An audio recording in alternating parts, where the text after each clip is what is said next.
I am Mrs. Shchaeffer at Colonial Trail Elementary School. This is a 5th grade class, and we are going to be working on a thanking routine using Project Zero and Benchmark Advance. All right, guys, so what we are going to do today is we have been working on reading the voting rights address that President Lyndon B. Johnson gave us. So today, what we are going to do is I am going to ask you guys to look for something that really stood out to you in this part of the speech that we've already read, okay? And the way that we are going to do that is we are going to look for a word, a phrase, and a sentence that was really powerful or that really stuck out to you. So just review real quick. A word, one single word. That's all that we need. One single word that was really powerful to you that made you go, wow. Okay. A phrase. What's a phrase? A phrase is like a sentence that's is like a sentence that someone told in a speech. Gotcha. Is it a full sentence, a complete thought, a complete sentence? No, it's just like a small idea. Gotcha. I saw hands over here. What were you going to say? Like a small part of a sentence. A small part of a sentence. Yeah, very good. Okay, so a phrase, I'm not looking for a whole entire sentence, just a little part, maybe a couple words that really stuck out to you that you thought was good. And then a sentence. I already kind of said it, but what is a sentence? Ronald? A sentence is like words that like mean something that. No, a sentence is like what you're talking about, but like in like a line of like notes and stuff. Like you can use a sentence like what I'm talking about right now. Yeah, you're talking in sentences right now. Very good. What were you going to say? Sentence is like after. A sentence is like a part of like a paragraph. We put sentences together in order to make a paragraph. Good. Yeah. It's a complete thought. Is that what you were going to say? Or what were you going to add? I was going to add that a sentence has a subject and a word. Yes, very good. A subject and an action. Good. It's a complete thought that someone has. Okay? So what we are going to do is we are going to look at page 6 of our magazine. And this is the presidential address, which we said was a speech, a presidential address that Lyndon B. Johnson gave. Okay? So what you are going to do is we read about half of this. So you are going to look in the half that we read, and you are going to look for one word that caught your attention. You're going to look for one phrase that moved you or engaged you. That means that it made you kind of think a little bit. Made you go, oh, I like that, okay? And then you're going to find one sentence that was really meaningful and powerful to you. Something that Lyndon B. Johnson said. So you're going to find a word, a phrase, and a sentence. This little piece of paper that I gave you is where you are going to write that. The word, the phrase, the sentence. Okay? Does that make sense? Yeah. Any questions before I get you guys going? Okay. You're going to do this independently, by yourself. Then I'm going to set a timer for about 5 minutes so that way you guys can really focus on what you're doing, and then I'll tell you the next direction. Okay? All right. Go ahead. Look at your speech.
You're looking for a word that is in the speech. Any of the words. And you can find that phrase anywhere else.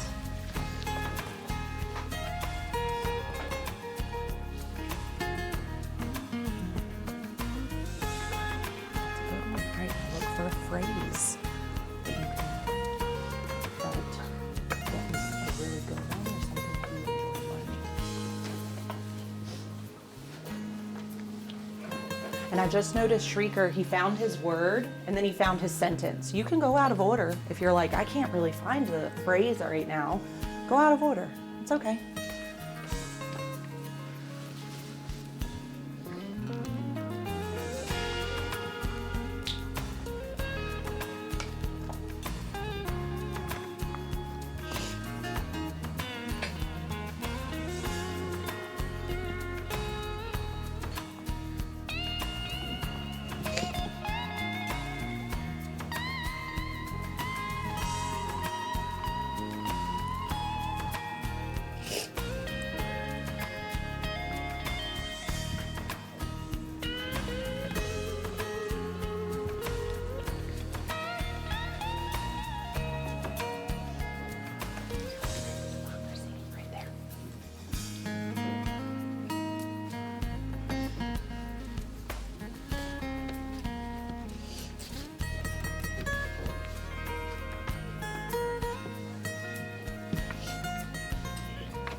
All right, so the next part we are going to do is we are going to take our word, phrase, and sentence that we wrote down that we thought was powerful to us.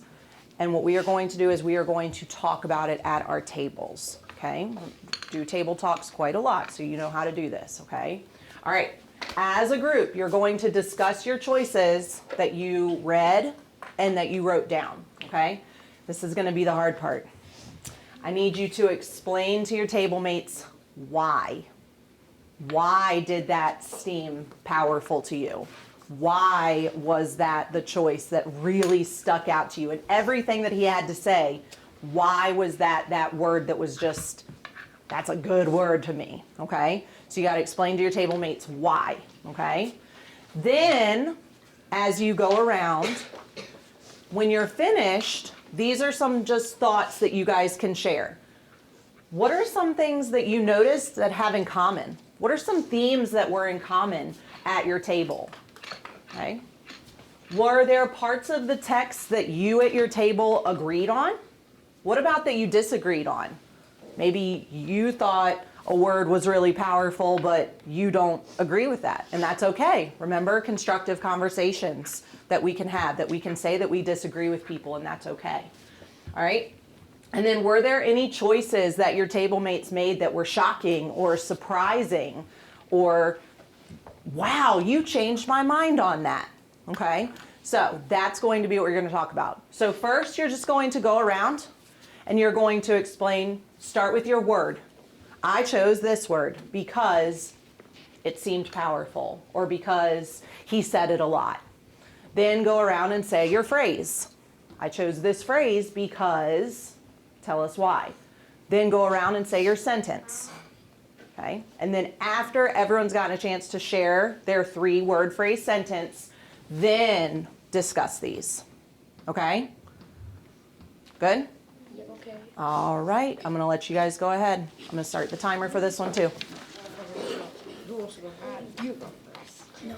So mine is also because I started when my word is LJ gave a speech. No, did you say your Really wanted to did you say your word, your phrase, and your sentence? I didn't know what it meant, so I didn't. So 3 of you chose dignity. So what's a theme that you have in common? Dignity. Okay, so as you had just said, he really wanted to stand up for people and what they were believing in. What is another way that he showed dignity, which means honor and respect? What's another way that he showed dignity towards others?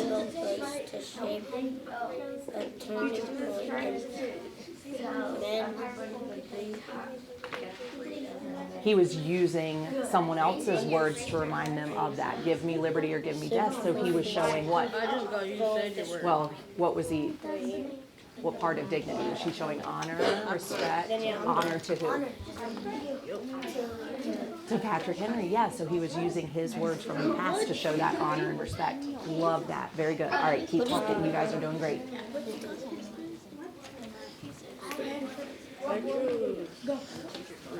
Did you guys find any themes that you had in common?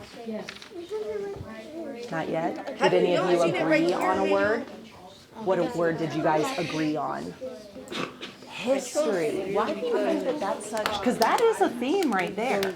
So why do you think that that was such a powerful theme that you guys found? The word seems powerful to me. He's talking about what is going on in the past, right? But he also is talking about how he wants it to change moving forward. Okay, so cool. So you did find a theme, you just didn't know it. History. Very cool. Okay. All right, keep talking on your word, phrase, and sentence. You okay? All right. Look engaged.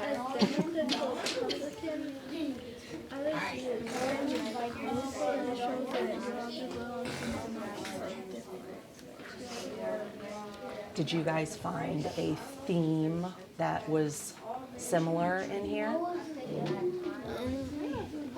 Not quite? Not yet? Let me see what your words are. What is it? I can't say.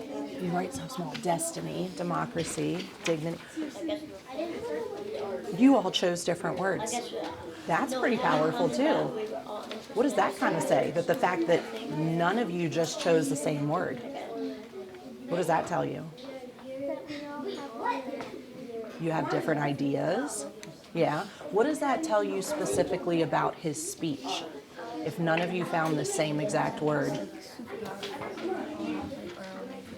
That it had a lot of power in all of the different parts of it, right? Okay, so the fact that you guys didn't agree on one, that's okay. In a way, you kind of did agree on a theme because you thought the entire thing was powerful, not just one part of it. Very cool. All right, keep sharing. You guys are doing great. All right, did any of you guys have anything in common? Yeah, we were interested in all the words. What was it? I mean, we all have starting Okay, so Democrats, that's kind of like democracy, Yeah. which is what you wrote. And then you wrote part of it as well. Let me see. What did he write, Gotti? You were telling me? We wrote discrimination. Oh, okay. So what could all of this have in common? Is that the government and discrimination? What could that maybe have in common? Give me liberty or give me death because it reminded me of sports and I forgot.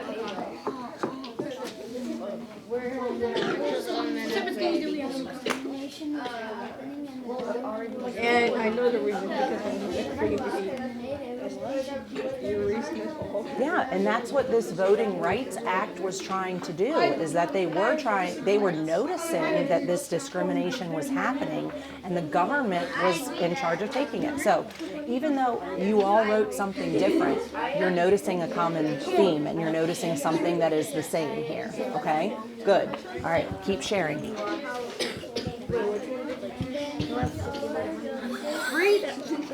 All right, what did you guys discuss over here? We're discussing about what the parts in your text that we all agree on. Oh, okay. So was there a part of the text that you all agreed on? Do what? Yeah, okay. But that was just saying that it wasn't this type of problem or it wasn't this type of problem. It was a whole entire problem, right? Okay. All right, there we go. Okay. All right, you can keep talking because I was finishing up my conversation here, okay? So you can keep talking at your tables. Okay, so we were saying that it wasn't just a problem here. It wasn't just a problem here. It was a problem all over, okay? So what else did you find that you all had in common? Yeah, bro, we wrote a word that starts with a D. Uh-huh. Or demo, but yeah, that's Oh, okay, so, Me and Javon had democracy. okay, I Democrat. okay. Democrats and democracy, are those related to each other? No, but like demo, like D. So use the word parts that you notice that are familiar with each other. So democracy and Democrats. They have word parts that are the same. So do you think that those words are similar to each other? So what is democracy? Mr. Jordan, I think it's like something to do about voting. Not necessarily voting, but it's the whole entire, the bigger picture than that. It's like a content. What is it called? The Constitution. Not the Constitution, but the government. The democracy has to deal with the government. And then Democrats and Republicans here, those were groups that were in the government, okay? So you had these words that even though they seem different, they're related to each other. Democracy is the government, and Republicans and Democrats are the different pieces of that government, okay? So even though it looks as though you have different choices, they're very similar to each other, okay? All right. What else did you guys find that was similar? Nothing else, just that? Okay. All right. Well, very cool. Okay. All right, boys and girls, can I have your attention back up here? Okay. All right. So you guys did a really great job finding words, phrases, and sentences that had in common with each other, okay? Now, when you guys were talking at your table, did you notice that maybe your words weren't the same, but maybe this word was in this phrase? Yeah, and one thing I'm gonna call out this table specifically. They had every single person, all 5 of them at that table had 5 different words. And so what did we kind of come to the conclusion then? That table, you had 5 different words that were all so very different. Who remembers what you guys said? I think it was Safa who said it. So Safa, what was it? That like the speech is all powerful, and we all thought that it was super powerful, so we had different words. Yeah, so as we are learning and as we are talking about this entire speech that President Johnson gave, the whole thing seems really powerful and really important. So it's okay if you couldn't find any common themes, because the overarching umbrella of it is that you did find a theme, that a lot of it was important, and what his speech that he was giving was very important. So you guys did a really good job with that. Thank you so much for watching our lesson. We hope you enjoyed it. We are Cub Nation!